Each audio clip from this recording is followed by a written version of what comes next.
how do we convey our self to others? The sociologist Erving Goffman argued that the self is essentially a performance. That is, he took seriously Shakespeare's line that all the world's a stage, and argued that our public presentation of self is essentially performance. That is, he said we have to engage in self-presentation. We have to present ourself to other people. We have to create some kind of public presentation of ourself. It is not enough to have an internal understanding of yourself. You also have to create a public representation of that self so that other people can interact with you and form impressions of you. We must establish a working consensus, the socially agreed upon definition of the situation at hand. That is, I and my interaction partner both have to agree to treat each other as certain kinds of people. Who will you be in this situation, and who am I in this situation? We have to agree, or we won't be able to have a smooth social interaction. In self-presentation, there are a number of concepts and principles. The first is that we have to create some kind of public self, that is, face. We have to identify what kind of person we want to be seen as. Do I want to be seen as hardworking, as friendly, as helpless, as moral? Those are all different kinds of faces. And in order to present each of those faces, we need to engage in some kind of face work.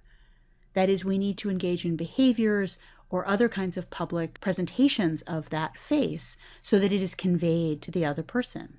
Sometimes we try to convey ourself as an idealized kind of self. That is, that we are perfectly hardworking or flawlessly moral. These are idealized performances, trying to be an ideal version of this face. And sometimes we have to present for multiple audiences, where each of those audiences has a different understanding of ourself. So imagine the teenager who is trying to present herself to her parents as a dutiful child, but trying to present to her peers as a rebellious adolescent who never listens to her parents. That's all well and good until she has to talk to both her parents and her peers in the same room at the same time. How does she convey these different kinds of self? Well, you might see her be very dutiful to her parents and very respectful, but then turn and roll her eyes or wink at her friends to say, "This isn't real. You know, I don't really mean this. I'm just kidding." That's a way to deal with a multiple audience dilemma.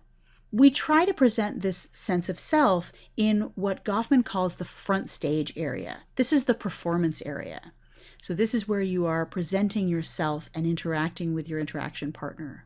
So the server in a restaurant, when they're interacting with customers, is on the front stage of trying to present themselves as a competent server. But when they go back to the kitchen, they don't have to present themselves to the customers at that point, and so they can be in a backstage area where they can relax and not have to present that particular kind of self. Although they might have a different self they're presenting to the kitchen staff, and so they might have a self that they're presenting in a front stage area in the kitchen. But there are places where we get to relax a little bit and not necessarily be on in terms of our public presentation, and those are the backstage areas. There are a variety of resources we can use to present this face. One is that we can use sets and props. Remember, Goffman is really using a theater metaphor here, so we can create a setting, a particular room or environment that conveys a certain kind of self. You can use props, objects. The doctor who wants to be seen as a competent and successful doctor will typically have a certain kind of waiting room, staff, and a stethoscope. They have sets, they have props. The lawyer who wants to appear successful will have maybe a different kind of waiting room and a set of leather-bound volumes of the law and their diploma on the wall, different kinds of props and different kinds of sets for different kinds of presentations of self. You can also use appearance and manner. How do you stand? How do you gesture? What accent do you use? What kind of eye contact do you make? Those are all things that can convey a certain kind of self. Those are also resources available for presenting yourself. And you can use team members, that is, you can use other people. The doctor who wants to appear successful and professional has a receptionist, has nurses, has other people who will say, the doctor will see you in just a moment. And those team members are helping to convey the self that the doctor wants to convey. But all of these can also be pitfalls. Your sets can fail, your props can break or look dirty, your appearance and manner can slip. What if that accent slips? Your team members may not agree with the self you're presenting or may not know how you're presenting. There are a variety of self-presentation strategies, but there's a nice list by Jones and Pittman that will get us started in broad strokes of different kinds of self you might want to present yourself as. With ingratiation, the goal is to be seen as likable.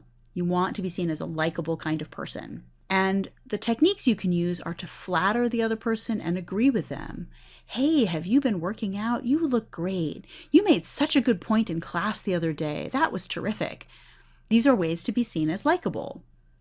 But there's a danger too. There's a risk that you'll be seen as a bootlicker or a brown-noser. This is what's called the ingratiator's dilemma. People might think that you're only flattering them to be seen as likable. And this is something that's difficult to convey, particularly if you are really wanting to be seen as likable and as authentic. Self-promotion is a different goal. Here, you're trying to be seen as competent. So you want to be seen as competent by others, and you might talk about your accomplishments. That is, brag. I've had more sales than any other person in the company. I speak 4 languages. These are ways to be seen as competent. But there's a risk. You may be seen as a fraud. What if they ask you to speak those 4 languages and you're not as fluent as you said you were? With exemplification, the goal is to be seen as moral, as ethical, as morally pure. And here again, you may brag, but here you're bragging about how moral you are and how you've never engaged in any immoral behavior. You could also gossip about others because by putting them down and making it clear how they're immoral, you elevate yourself as more moral. The risk here is being seen as a hypocrite. What if somebody finds out that you're not always as perfectly moral as you seem? This will then seem hypocritical. In intimidation, the goal is to be seen as dangerous. And the technique here is to threaten. That is, to make it clear that you will harm that person. And again, you can do that yourself, or you can have team members do that for you. The risk here is being seen as a blusterer. What if it's found out that you really won't see those threats through, that you're just saying it, you don't really mean it? So the father who for years had kept his kids in line by saying, "Do you want trouble?" was finally thwarted when his youngest child said, "Yes, I want trouble." And it turned out he didn't have anything. There was no trouble. He just had the phrase, "Do you want trouble?" And so he was outed as a blusterer. Supplication involves being seen as weak. You want to be seen as weak and helpless and needing other people to help you. And here you would beseech and plead, that is, please help me, I'm in so much need. And the risk here is to be seen as undeserving. Perhaps you are not deserving of this help. So you go to your professor and you say, I just need a few extra days to finish this paper. I've been so sick. Can I just have an extension? And as you're talking to the professor, one of your friends walks by and says, "Hey man, that was some wicked party last night. You were totally wasted." Ooh, now you don't seem deserving of that extension anymore. We're in trouble. This is an example of disruption of the working consensus. That is, we are trying to present a certain kind of face, but sometimes there's some kind of crack in that face, and that disrupts the working consensus. Goffman argues this causes embarrassment. It makes everybody embarrassed. Not just the person whose face has been disrupted, but everybody else too, because they don't know how to go on. They don't know how to treat that person now because the working consensus is broken. And there's a need for face work. We need to repair that face. We need to figure out how we're going to move on from this moment. And he talks about that face work as a remedial interchange. This is something that you do to try to remediate the disruption of the working consensus. And this can be a variety of strategies. So you might engage in denial. That is, this didn't really happen. Imagine that there's a religious leader who's been preaching about the dangers and the evils of pornography, and as he's talking to his parishioners, a pornographic magazine falls out of his bag. He could say that it didn't happen by reframing that, by saying, "And I carry this with me to show you the evils of pornography." That is, he's reframing this is not my pornography, this is a teaching tool. Or he could deny it by saying someone else did it. Who put this in my bag? This isn't mine. You could also deny responsibility. That is, it happened, but it's not my fault. And here you could use either an excuse or a justification. So imagine that somebody is caught having had an affair. An excuse would be, I couldn't help myself. The person was so seductive and I was completely unable to resist. Or you could use a justification. That is to say, I did it, but it's not my fault. I was justified in doing this. So yes, I had an affair because you did 3 years ago. Now I'm justified in doing it. Or you could accept responsibility. You could say, I did it. And you could mitigate this. That is, you could say, this isn't as serious as it looks. Yes, I did this bad thing, but it's really not that bad. So, okay, I had an affair, but it was only one time. Or you could apologize. Yes, I've been having an affair and I'm really sorry. There are differences in how we engage in self-presentation, and we need to talk about the idea of self-consciousness. Self-consciousness is when you become aware of yourself. And there are two kinds of self-consciousness. There's private self-consciousness and public self-consciousness. With private self-consciousness, you become aware of your inner self, who you are inside. With public self-consciousness, you become aware of how other people see you. And these kinds of self-consciousness can vary from moment to moment. That is, you look in a mirror and you suddenly have an increase in self-consciousness. But they can also vary from person to person. Some people may be chronically more self-conscious than others. This self-consciousness is part of what drives the idea of self-presentation, because you become aware of the fact that other people see you in a certain way and that you need to create a particular kind of self-presentation. But people vary in how much they are able and willing to change their self-presentation in different settings. And this is what Snyder calls self-monitoring. Self-monitoring is the degree to which someone is able to and willing to change how they present themselves in different social settings. So some of the items on the self-monitoring scale include, I find it hard to imitate the behavior of other people. This would be someone who would be low in self-monitoring if they answered true, because they have a hard time acting like someone else. I can only argue for ideas that I already believe. Again, if answered true, that would be somebody who's a low self-monitor. They can only be a certain kind of self. I am not always the person I appear to be. If true, this would be somebody who's a more high self-monitor. They can change who they look like. In different situations and with different people, I often act like very different persons. Again, if answered true, that would be somebody who is a high self-monitor. So the idea of self-monitoring is essentially that people can differ in their ability to and willingness to engage in what we would call strategic self-presentation. That is, changing how they appear in different social settings. And there is this pervasive question of authenticity that really goes all the way through Goffman's theory and the responses to it. That is this inherently deceptive or inauthentic? Now let's make a distinction between self-verification and strategic self-presentation. So self-verification is when you want to be seen as your true self, the self you really believe you are. Strategic self-presentation is where you're trying to be seen as a certain kind of person, but not who you really are. You're trying to be seen as more competent or more likable than you really are. And strategic self-presentation does sound deceptive. But I will point out two things. One is that whether we're looking at self-verification or strategic self-presentation, the person has to engage in self-presentation. That is, you always have to create some kind of public self in order to interact with others.